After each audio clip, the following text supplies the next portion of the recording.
Comenzamos una nueva edición de Café Financiero con toda la información que usted necesita para manejar mejor su dinero. Hoy vamos a presentar un informe para todas aquellas personas que quieren comprar un automóvil pero no les alcanza el dinero. ¿Cuáles son las entidades bancarias que ofrecen los préstamos más convenientes para este fin? Vamos a repasar lo sucedido en los mercados de capitales y en el último bloque, como siempre, vamos a analizar las principales noticias económicas de la semana, en esta ocasión con el economista Carlos Magariños, que se con nosotros. Tras la siguiente pausa vamos a regresar con todos estos temas y vamos a responder, como siempre, a todas sus consultas. Y aquí estamos ya con la compañía de Santiago Chelala, también está con nosotros Yamila Escala y hoy nos acompaña Augusto Posleman para repasar lo sucedido en los mercados de capitales. ¿Qué tal? ¿Cómo andan todos? Hola. ¿Qué tal? Bueno, gracias por estar nuevamente aquí y vamos rápidamente a las noticias que tenemos para hoy. Vamos a comenzar con una noticia relacionada con los seguros. En los últimos días circuló la versión de que es inminente la presentación del nuevo proyecto de ley de riesgos del trabajo. Yamila nos amplía esta información. Atención, porque en breve podría anunciarse la reforma a la ley de ART y la versión más fuerte tiene que ver con el 1 de mayo, el Día del Trabajador. El rumor tiene que ver justamente con que la Presidenta lo anunciaría el martes próximo.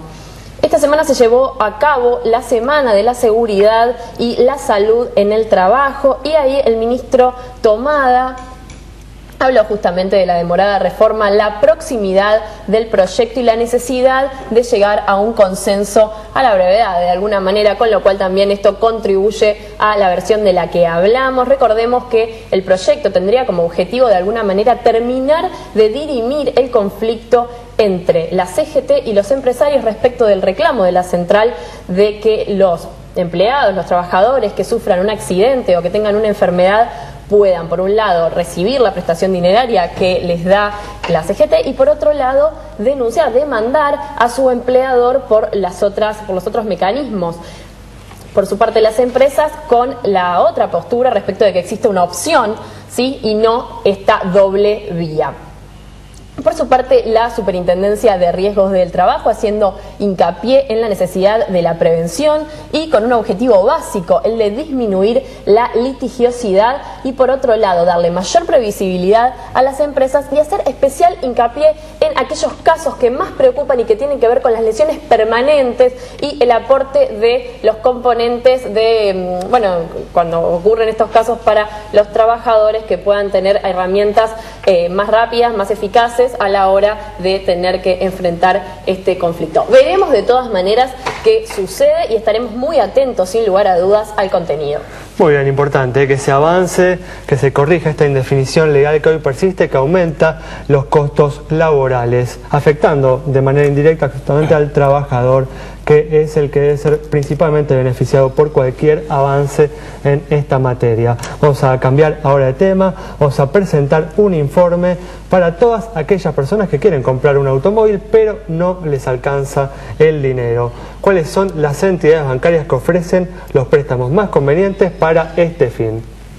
Bueno, primero contarle a la gente que existen préstamos especiales para comprar autos y que muchas veces son más económicos que otras alternativas, como pueden ser los préstamos personales. Lo que vamos a ver en pantalla es el costo de la cuota por mes que se pagan por cada 10.000 pesos que se toman de un banco a, por ejemplo, 48 meses, es decir, 4 años, que es el préstamo promedio. Acuérdense, esto es por 10.000 pesos, o sea, un auto normal vale, digamos, 80.000 pesos, un auto medio, si uno tiene la mitad del capital, requiere unos 40.000 pesos, es decir que hay que multiplicar este número por 4. Vemos en pantalla entonces la lista de entidades. Santander Río, 382 pesos es la cuota mensual por cada 10.000. Credicop, 390, Banco Ciudad, 400, sigue subiendo la cuota, Banco Provincia, 412, Macro, 423 pesos por mes, Hipotecario, 430, HSBC, 442, al igual que el Banco Nación. Hicieron una lista el Francés con 470 pesos y el Banco Galicia con 500 pesos por mes. Ahora, esta es la cuota que se toma por 48 meses de plazo, pero hay algunas líneas, 48 meses de plazo decía, pero hay algunas líneas que van hasta 72 meses, es decir, 6 años. Vemos en pantalla que la cuota que se paga por mes puede incluso bajar. Fíjense, el Banco Ciudad, una tasa variable, 325 pesos solamente cuando el plazo se estira hasta 6 años. Credicop, 350 pesos, Santander Río, 358, sigue subiendo Provincia, 359, Ciudad, pero fija, 365, Hipotecario, 404 pesos, HSBC, 409, y cierra la lista nuevamente el Banco Francés con 440 pesos y el Galicia, 471 pesos por mes. A tener en cuenta, como les decía, que estas herramientas de financiamiento pueden ser mucho más económicas que los préstamos personales, que son en tasa fija en su mayoría, a diferencia, siempre hay algún caso distinto como el Banco Ciudad, pero que pueden servir entonces para adquirir autos. Ahora, el que elige esto, a tener en cuenta la gran diferencia que hay entre las distintas entidades. Como siempre, información muy importante para aquellas personas que necesitan dinero y tienen que acudir a las entidades bancarias con ese objeto. Vamos a comenzar a repasar la actualidad de los mercados de capitales y Augusto, continuó cayendo el Merval esta semana. La Bolsa de Buenos Aires sigue mostrando un comportamiento negativo, ¿no? Es así, en lo que va del año acumula una caída de más del 8%. La verdad que hemos visto de todo en lo que medidas se refiere. Y hemos visto también una caída en el Producto Bruto Argentino desde el principio de año hasta ahora.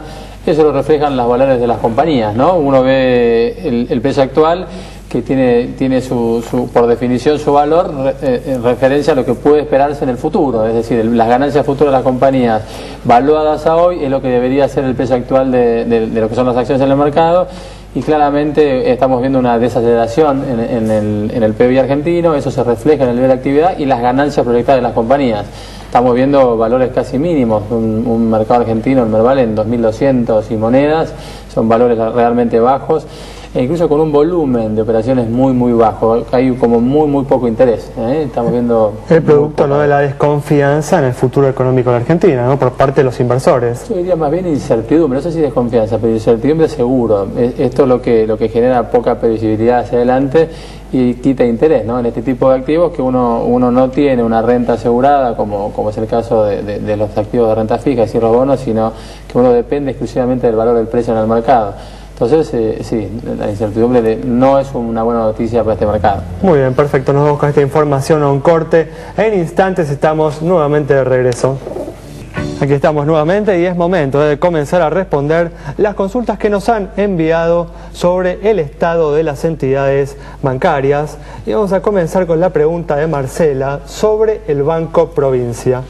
Está tercero en el ranking de depósitos del sector privado, en el ranking justamente de entidades en Argentina. Tiene un patrimonio de 2.844 millones de pesos. Depósitos se acumula por 39.608 millones. Y resultados positivos muestra el Banco Provincia de 79 millones de pesos. Cara sonriente entonces para el agente financiero de la provincia de Buenos Aires. Muy bien, también se comunicó con nosotros Federico para conocer el estado del Banco CMF. Una entidad mucho más chica, por supuesto, por su patrimonio. Tiene 302 millones, como vemos en pantalla, depósitos 1.226 millones de pesos y resultados positivos también, de 5 millones de pesos. Buenos indicadores de solvencia y liquidez, cara sonriente para el Banco CMF. Muy bien, en los últimos días se conoció una iniciativa orientada a reducir los accidentes con lesiones graves de los motociclistas. Yamila presenta este tema.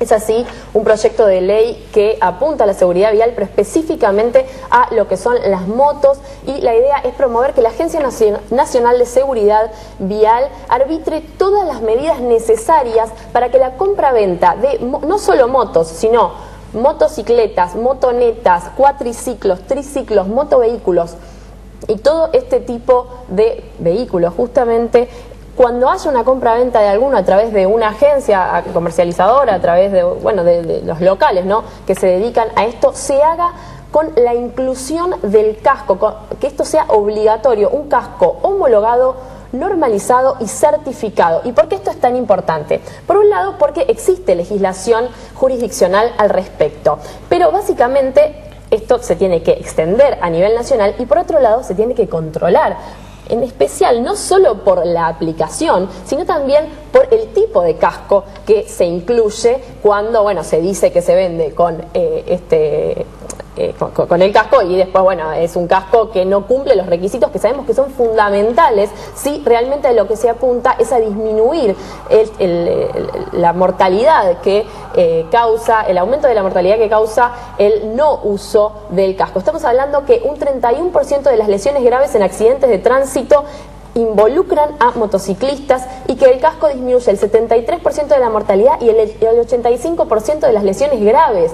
Son datos que son escalofriantes, que podrían ahorrar un montón de problemas, y esto no apunta a condenar la actitud de los motociclistas, sino a justamente protegerlos de situaciones en las que ellos son las principales víctimas, más allá de todos los conflictos que acarrea un siniestro con una moto. Ojalá una iniciativa que obviamente avance en el Congreso Nacional. Muy bien, perfecto, cambiamos de tema. Hablamos la semana pasada sobre la desaceleración que viene mostrando la economía argentina en este 2012. Algunos economistas advierten que este proceso podría agudizarse en el segundo semestre del año. A partir de esto, María Larrauri le preguntó a la gente si viene percibiendo esta situación a nivel personal y qué espera que suceda en los próximos meses. En las últimas semanas se vienen conociendo distintos datos que reflejan una desaceleración en el crecimiento de la economía argentina. Café Financiero le preguntó a los argentinos si han percibido esta situación en su vida personal y qué esperan que suceda con la economía en los próximos meses. No noté en mi vida personal y supongo que lo más grave es la inflación, que siguen subiendo los precios, ¿no? La verdad que estamos en caída libre. Para mí estamos en caída libre y esto no tiene solución.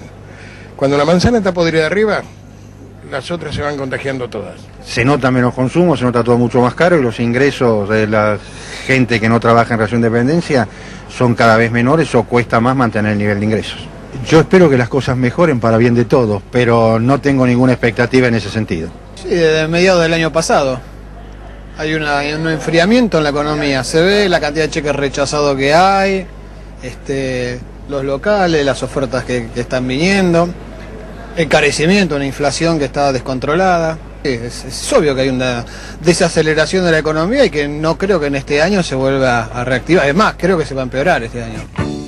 Bueno, la inflación, ¿no?, y las medidas que viene tomando el gobierno en los últimos meses vienen afectando la confianza de los argentinos en el futuro, ¿no?, de la economía, lo que obviamente afecta su predisposición para consumir e invertir, ¿no?, elementos claves para el nivel de actividad económica. Habrá que ver cómo afecta, cómo modifica este panorama el notable aumento que viene mostrando la soja en las últimas semanas. Así es, hay algún viento a favor, viento externo a favor, y lo cierto también es que muchas veces en los últimos años se ha predicho el fin de este modelo kirchnerista basado en un fuerte mercado interno y ha sorprendido a más de uno.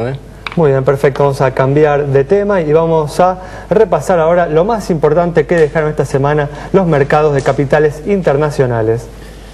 Sí, así es, mira, lo que estamos viendo nosotros es una gran diferenciación en lo que pasa en Estados Unidos respecto a lo que pasa en Europa. Vos viste que Estados Unidos ha terminado su temporada de balances, o está terminando temporada de balances, y te diría que casi el 90% de los balances de las principales compañías americanas han sacado mejores números de lo esperado. Eso lo podemos ver hoy en los niveles de precios de las acciones. Tenemos prácticamente las tres bolsas cerrando en niveles por encima del 10% de mejora. En Europa todo lo contrario, caída del 16% para España, 3% para Italia. Es muy diferencial lo que está pasando en el mundo. Muy importante por lo menos que la economía norteamericana, es el principal motor del mundo, esté justamente recuperándose o mostrando señales de recuperación. Y antes de cerrar este bloque vamos a responder una última consulta sobre el estado de una compañía de seguros.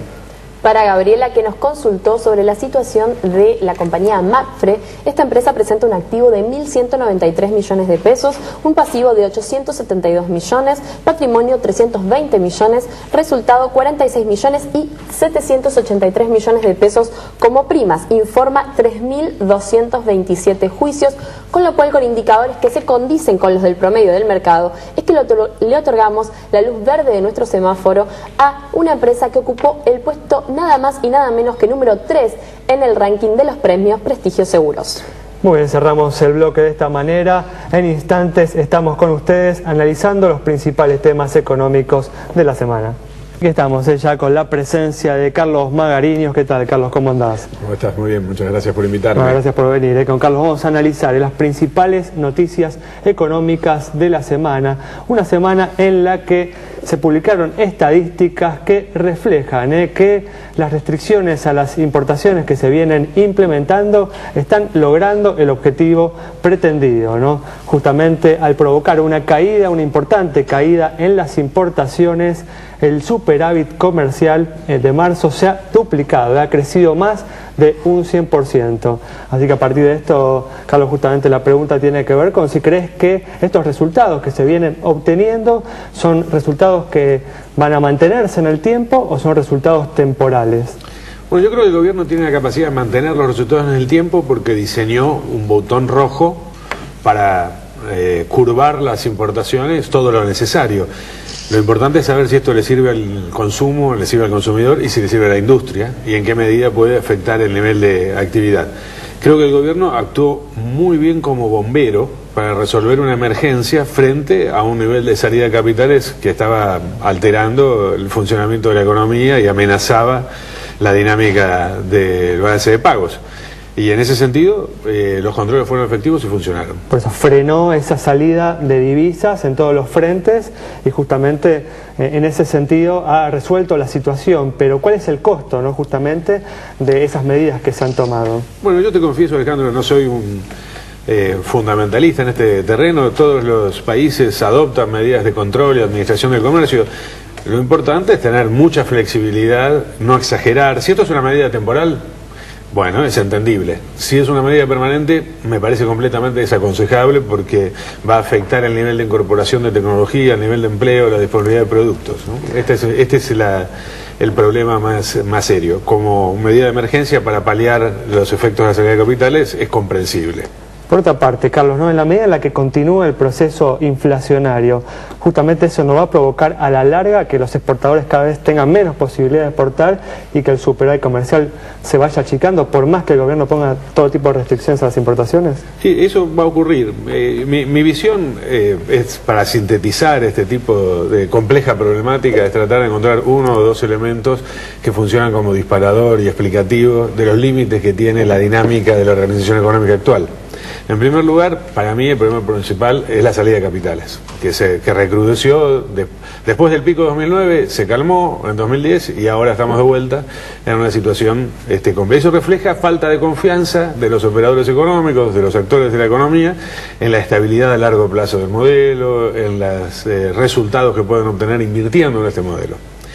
El segundo factor muy importante tiene que ver con el corazón de la dinámica, el motor que tracciona la actividad económica, que es el consumo.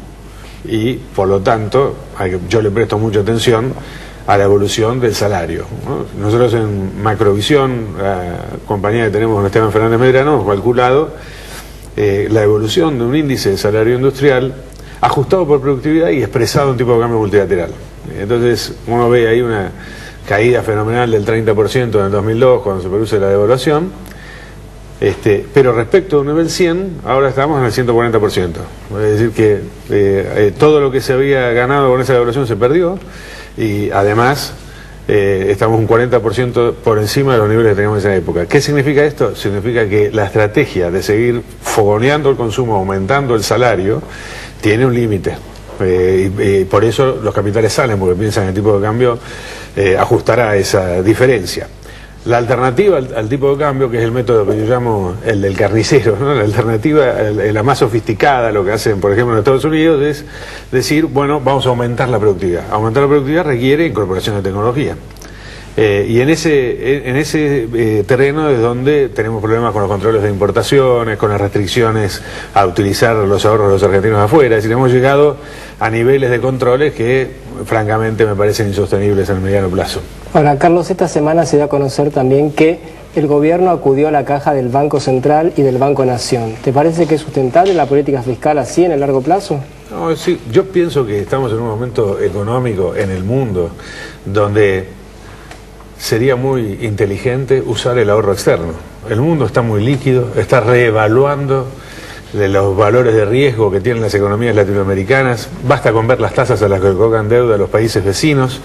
El gobierno ha decidido, y yo respeto esa decisión, pero obviamente no la comparto, prescindir del ahorro externo, concentrarse exclusivamente en la capacidad de financiamiento que otorga la economía doméstica. Es cierto que eso otorga mayores grados de libertad, pero en las actuales condiciones del mercado internacional yo creo que se pueden combinar grados de libertad altos y al mismo tiempo la recurrencia a los mercados externos. Me parece que otra vez son soluciones de corto plazo. A largo plazo una economía solo crece de manera sostenida, bien integrada a la economía global, y eso lo han demostrado los países asiáticos y todos los países que han crecido en este último tiempo. Hablando de eso, esta semana sigue un poco la novela YPF, ¿no? ¿Crees que va a haber repercusiones sobre la inversión extranjera en la Argentina o va a ser un episodio aislado?